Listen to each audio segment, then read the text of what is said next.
दर्शक ये जानना चाह रहे हैं कि ये क्या हुआ होगा। मतलब अभी तक तो खैर ब्लैक बॉक्स जब तक नहीं खुलेगा हमें नहीं समझ में आएगा, लेकिन ये जो मेडे कॉल जाती है, जरा दर्शकों को बताएंगे कि क्या लगता है इस विमान में क्या गड़बड़ हुई होगी। देखिए, इसमें मेडे कॉल का कोई अनाउंस नहीं हुआ था और मैं आपको बता दूं ये रनवे जो है अनएक्टिव रनवे था। ये ट्रेनिंग के लिए यूज किया जाता था पायलट्स के लिए, और इस पे इंस्ट्रूमेंट लैंडिंग सिस्टम नहीं था। जबकि पायलट ने जो इसको अप्रोच किया था वो मुझे लगा कि इंस्ट्रूमेंट लैंडिंग सिस्टम के हिसाब से उसको अप्रोच किया, लाइनअप किया और लैंडिंग करने की कोशिश की, जिसमें वो फर्स्ट टाइम में फेल हो गया। फिर उसने 2 राउंड किया और सेकेंड अटैम्प्ट में फिर ट्राई किया, लेकिन वेदर खराब होने की वजह से और मुझे लगता है टेल विंड अटैक रहा है, जिस वजह से वो रनवे पे टच डाउन नहीं कर पाया और रनवे के साइड पे जो उबड़ खाबड़ जमीन थी उसके ऊपर उनकी फोर्स लैंडिंग हुई है और प्लेन जो है फोर्स लैंडिंग करने के बाद बम्प किया और वो उल्टा हो गया। और जिस वजह से उसके विंग्स में जो बहुत सारा फ्यूल था, क्योंकि वो अभी हाफ एन आवर की फ्लाइंग करके आया था हमारा मुंबई से, और उसने एकदम से आग को फायर को कैच किया और वो एकदम से आग के गोले में तब्दील हो गया। तो ये सारा वेदर खराब था। इसमें अप्रोच जो थी वो कम से कम भी 5 नॉटिकल माइल होनी चाहिए सन निकलने के बाद।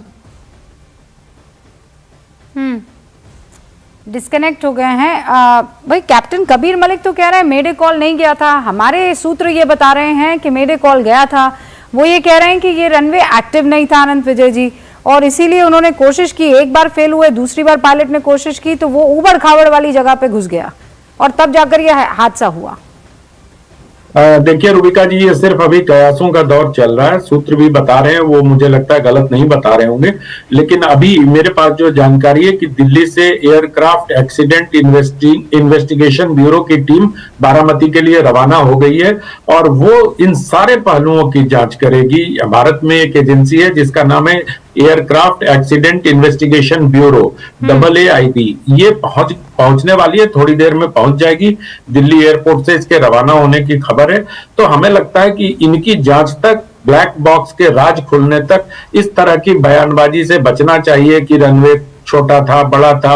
ऐसा तो था नहीं कि अजीत पवार जी पहली बार उस रनवे पे उतरे होंगे या ट्रेनिंग के लिए उपयोग होता था। ये उनके विमान कर्मी दल को नहीं पता होगा, क्योंकि वो बहुत युवा और बहुत प्रॉमिसिंग जो मिस पाठक थी, जो पायलट थी, वो बहुत ही यंग और बहुत प्रॉमिसिंग पायलट थी। उनके बारे में भी बहुत सारे लोग लिख रहे हैं कि वो बहुत ही मतलब कुशल और विमान उड़ाने वाली पायलट थी।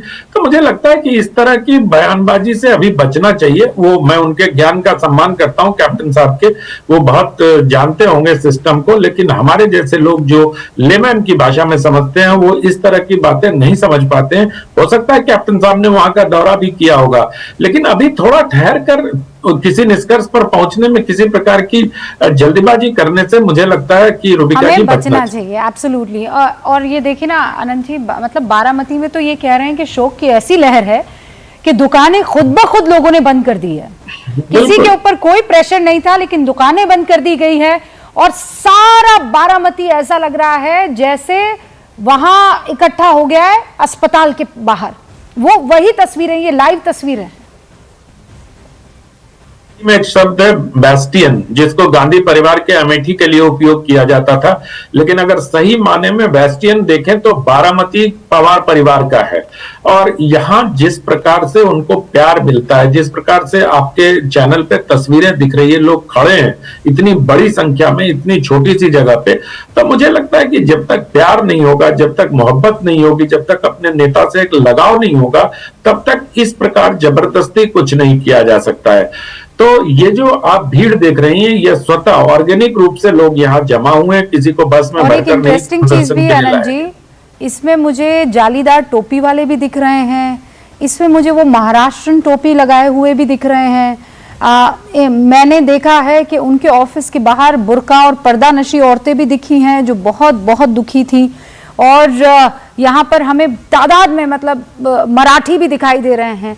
ऐसे विरले लीडर्स हुए हैं आज की तारीख में जो सबको इस तरीके से भाते हों कि सब दुख की घड़ी में ऐसे उनके साथ जुड़ जाएं और दुख की इस घड़ी में उनको सलाम करने के लिए ऐसे आ जाए।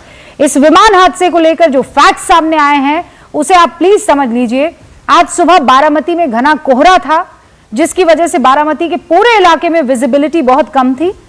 यह भी बात कही जा रही है कि बारामती एयर स्ट्रिप पर ILS की सुविधा नहीं है, जिसकी वजह से वहां लैंडिंग जो है वो मैनुअली होती है, और आज सुबह भी लैंडिंग मैनुअली ही होनी थी, लेकिन मैनुअल लैंडिंग के दौरान विमान सीधे रनवे पर नहीं आया।